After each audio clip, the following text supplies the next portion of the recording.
Assalamualaikum warahmatullahi wabarakatuh. Anak-anak calon siswa SMP Negeri 1 Gembong, MPLS kita lanjutkan.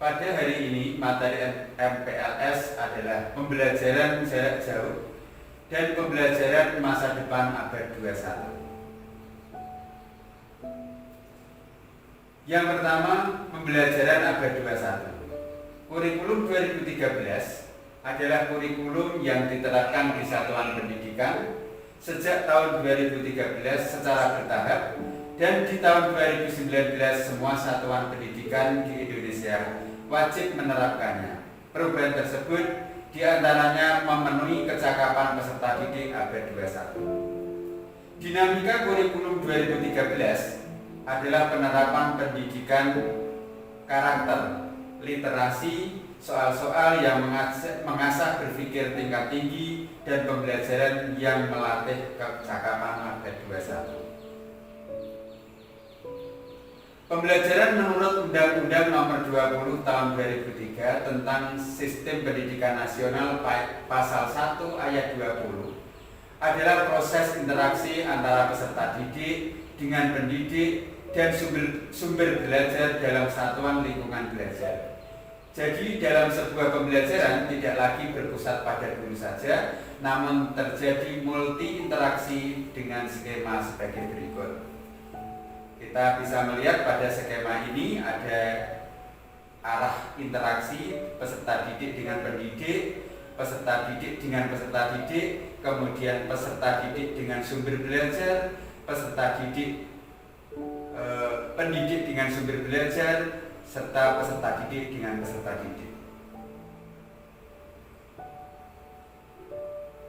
Pembelajaran yang melatih keterampilan abad 21 sudah tertuang pada standar kompetensi lulusan, yaitu memiliki keterampilan berpikir dan bertindak kreatif, produktif, kritis, mandiri, kolaboratif, dan komunikatif.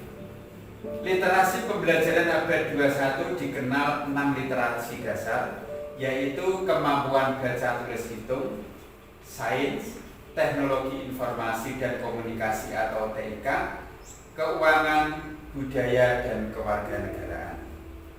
Literasi teknologi dan komunikasi atau TIK adalah kemampuan memahami kelengkapan yang mengikuti teknologi seperti perangkat keras atau hardware, perangkat lunak atau software. Dalam prakteknya juga pemahaman dalam penggunaan komputer, yang di dalamnya termasuk menghidupkan dan mematikan komputer, menyimpan dan mengolah data, serta mengoperasikan beberapa perangkat. Bagian yang kedua, pembelajaran jarak jauh atau PJJ dan pembelajaran masa depan. Pandemi COVID memang telah menjadikan kehidupan berubah. Sebelum pandemi, orang bisa bebas bertemu dengan siapa saja, bersalaman dan bergandeng tangan dengan tanpa harus banyak batasan, bisa pergi kemana saja dan memilih sarana transportasi yang ada. Tetapi masa pandemi semua berubah. Semua orang harus menjalani masa kehidupan dengan normal baru atau aturan baru. Adanya resiko penularan COVID-19 memaksa setiap orang untuk menerapkan protokol kesehatan, memakai masker, mencuci tangan dengan sabun, menjaga jarak, dan aktivitas dikurangi atau dikontrol. Kondisi ini berpengaruh pada semua bidang kehidupan, termasuk dalam penyelenggaraan pendidikan di sekolah. Sekolah yang akan melaksanakan tatap muka harus menjamin bahwa protokol kesehatan dapat dilaksanakan dengan baik. Perubahan mendadak karena pandemi COVID-19 memberi dampak yang beragam. Pembelajaran jarak jauh merupakan salah satu dampak pandemi bagi dunia pendidikan. Sekolah dipaksa melaksanakan PJJ tanpa persiapan yang matang. Guru harus mengubah pola pengajaran dan yang semula tatap muka menjadi tatap layar. Siswa yang semula belajar dengan bertemu guru harus belajar dari rumah, menerima materi berupa bahan cetak, video atau audio yang harus dipelajarinya sendiri tanpa didampingi guru secara langsung.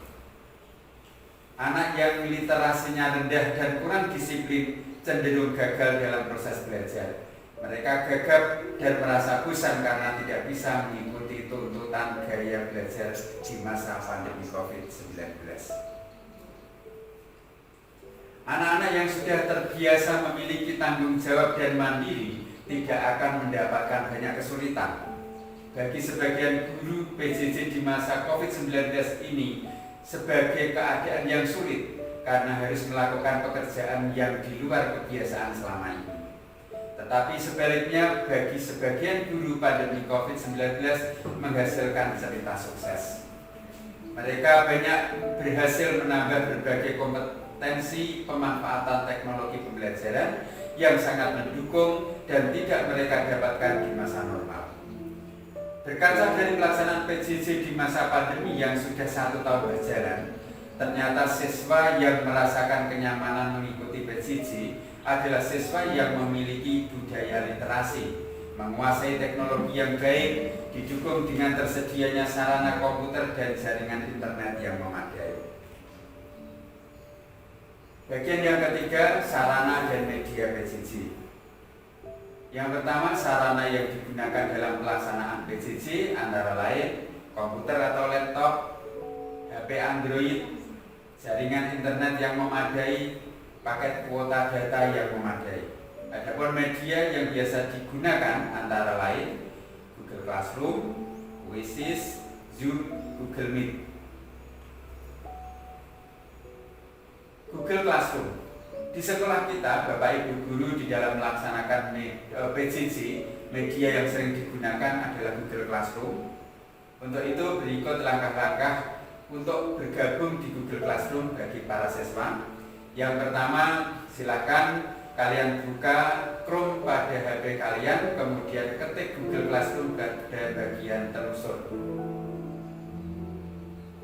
Yang kedua, pilih Google Classroom seperti yang sudah ada tanda centang ini, tinggal kalian klik saja.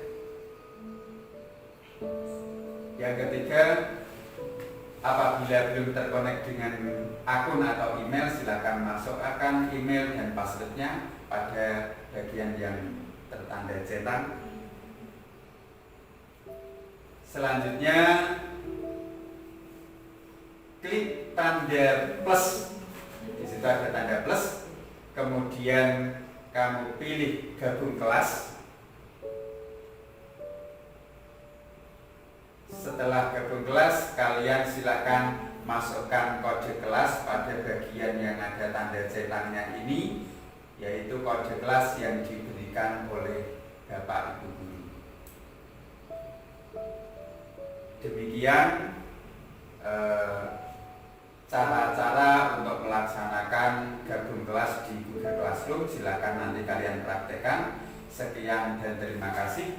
Jangan lupa tetap jaga kesehatan, selalu mentaati protokol kesehatan, dan selalu pakai masker jika terpaksa keluar rumah. Wassalamualaikum warahmatullahi wabarakatuh.